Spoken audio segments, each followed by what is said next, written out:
Et puis sortir du déni sur l'islamisme. Là aussi, c'est Alexis Brézé qui parlait de ce déni d'islamisme. Je crois que la formule est pertinente. On est aujourd'hui un peu enfermé dans une sorte de politiquement correct où on s'accommode de petits écarts par rapport aux valeurs de la République, mais les petits écarts, ils conduisent aux immenses fractures. Donc aujourd'hui, nous devons reposer le principe de laïcité dans la République, partout. Moi, j'entends ce que dit Emmanuel Macron. J'ai approuvé son discours, mais je lui dis... Pourquoi, sur un exemple particulier, le port de signes religieux dans les sorties scolaires, son ministre de l'Éducation, Jean-Michel Blanquer, voulait interdire ce port des signes religieux, qui est contraire... Des mamans qui accompagnent...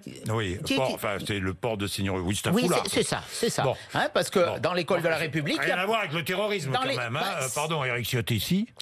Si, parce que ce sont des signes... C'est-à-dire que le port d'un foulard lors d'une sortie scolaire, ça a à voir avec le terrorisme de monsieur Michael Harpon. On va prendre quelques secondes. Oui, ça exprime la montée du communautarisme. Oui. Ça exprime le fait que des règles religieuses sont supérieures aux lois de la République. Donc je pense aujourd'hui qu'on doit reconquérir partout cette situation. Elle ne se passait pas il y a quelques années. Bon. Ça veut dire que derrière tout ça, il y a des pressions, il y a des associations qui poussent, il y a des collectifs qui veulent défier la République souvent. Donc il ne faut pas laisser passer ça.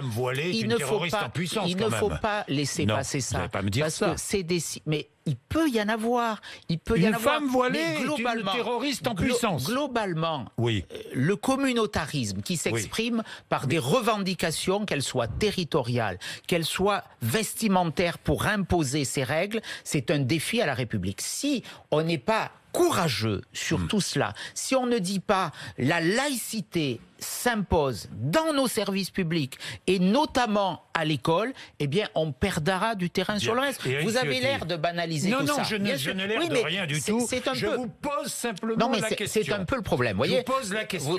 On va sur ce sujet. Moi, je vous pose la question. Je n'ai l'air de rien. Qui pour moi est une volonté de reconquête républicaine. Alors, on peut dire c'est banal, une maman voilée, c'est pas grave. Mais tout ça, après, il y a quoi derrière?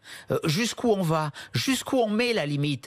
La limite, c'est la République. Et aujourd'hui, on a trop franchi les limites. Bien. J'ai vu que le Rassemblement